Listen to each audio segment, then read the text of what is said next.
ছাত্ৰ ছাত্ৰীসকল, আজি তোমালোকৰ সমাজ বিজ্ঞান বিষয়ৰ সাগৰ মহাসাগৰ নামৰ পাঠটো আলোচনা কৰিম।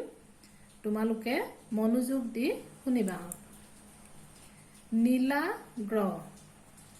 ভূপৃষ্ঠৰ উপৰিভাগৰ বেছিভাগ অংশ পানী আছে, যাৰ বাবে আমাৰ পৃথিৱীখনক নীলা দেখি। পৃথিৱীৰ উপৰিভাগত প্ৰায় ৭১% পানীয়ে আগুৰি থকা বাবে কি হয়, আমাৰ পৃথিৱীখনক নীলা গ্ৰহ বা ব্লু প্লেনেট বুলিও কোৱা হয়। পৃথিৱীখনক কিয় নীলা গ্ৰহ কয়, সেই কথা বুজিবৰ কাৰণে মই তোমালোকৰ বাবে এটা ভিডিঅ' লৈ আহিছোঁ। আহাচোন আমি ভিডিঅ'টো চাওঁ। এয়া দেখিছানে, এইখন আমাৰ পৃথিৱী। ইয়াত এই পাতল যিবিলাক হালধীয়া ৰং দেখিছা, এইখিনি হৈছে মাটি বা স্থলমণ্ডল।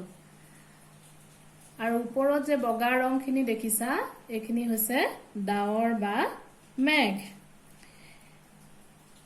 লাহে লাহে তোমালোকে দেখিবলৈ পাইছা নীলা ৰংটো অহা দেখিবলৈ পাইছা। এয়া দেখিছানে নীলা ৰংটো? নীলা ৰং এয়া দেখিছানে? এয়া হৈছে পানী, অৰ্থাৎ এইখিনি কি আছে, সাগৰ মহাসাগৰ। এয়া চোৱা দেখিছানে নীলা ৰংটো, এয়া সাগৰ মহাসাগৰ, এইখন আটলান্টিক মহাসাগৰ। এতিয়া সেইকাৰণে কি, সাগৰ মহাসাগৰত থকা পানীখিনি কি হয়, নীলা দেখি। মহাকাশৰ পৰা সাগৰ মহাসাগৰৰ ৰংটো নীলা দেখি, যিহেতু পানী বেছিভাগ আছে, সেইকাৰণে কি হয়, আমাৰ পৃথিৱীখনক মহাকাশৰ পৰা নীলা দেখি। এতিয়া মহাকাশৰ পৰা যে নীলা দেখি, তাৰ কাৰণটো কি? সূৰ্যৰ পৰা যিবিলাক ৰশ্মি আহে, তোমালোকে জানা যে সূৰ্যৰ ৰশ্মিত 7টা ৰং থাকে, মিহলি হৈ থাকে।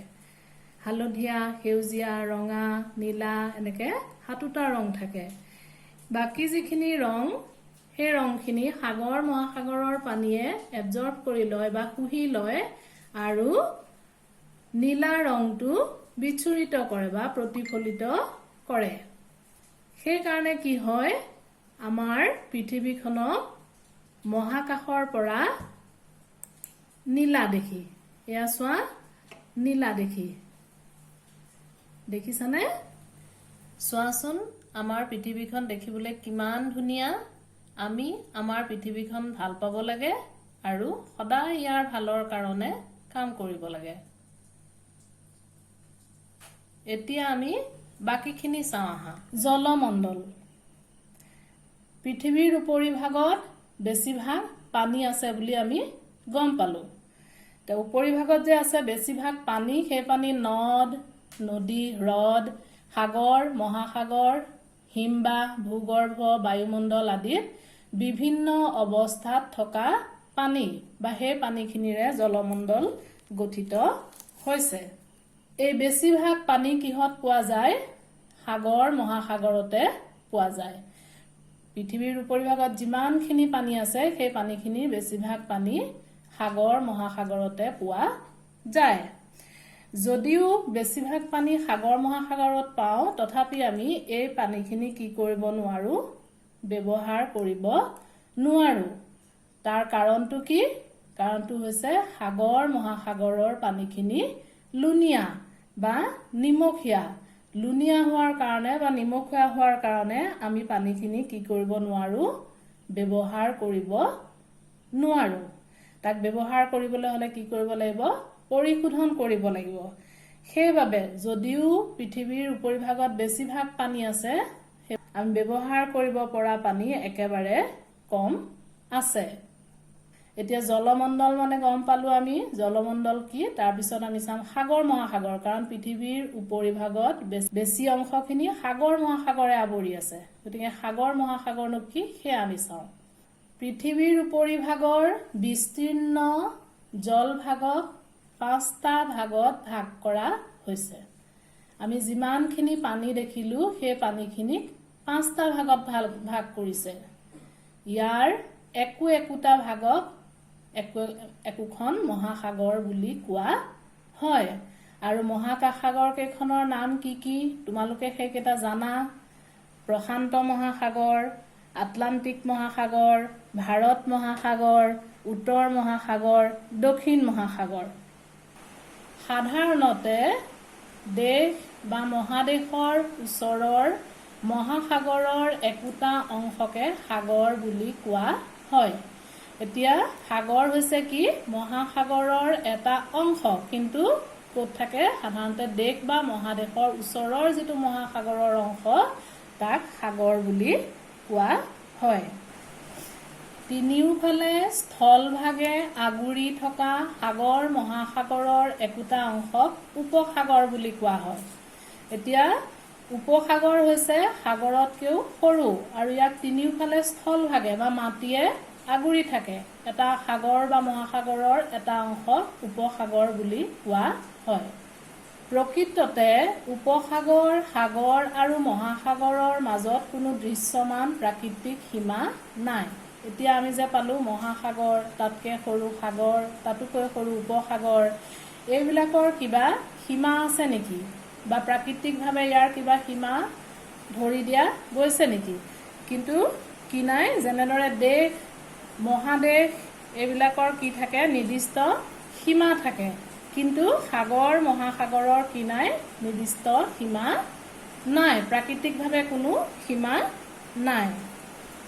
ইয়াৰ পিছত এতিয়া আমি চাম যে আমি যে মহাসাগৰৰ কথা কৈছোঁ বা সাগৰৰ কথা কৈছোঁ, এই মহাসাগৰবিলাকৰ সৃষ্টি কেনেকৈ হ'ল বা উৎপত্তি কেনেকৈ হ'ল। প্ৰায় ৪৫০০ নিযুত বছৰৰ আগতে পৃথিৱীখনৰ যেতিয়া জন্ম হৈছিল তাৰ অৱস্থা বৰ্তমানৰ নিচিনা নাছিল। উৎপত্তিৰ সময়ত পৃথিৱীখন অতি উত্তপ্ত গেছীয় পিণ্ড আছিল। যেতিয়া তাৰ সৃষ্টি হৈছিলে সেই সময়ত পৃথিৱীখন অতি উত্তপ্ত, অতি গৰম আৰু গেছীয় পিণ্ড আছিল। লাহে লাহে কি হ'ল পৃথিৱীখন শীতল আৰু সংকুচিত হ'বলৈ ধৰিলে।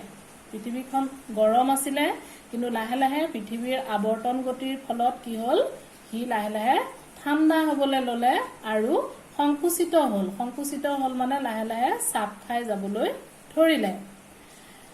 গেছীয় পদাৰ্থবোৰ ঘনীভূত হৈ জুলীয়া বা গোটা অৱস্থা পালে।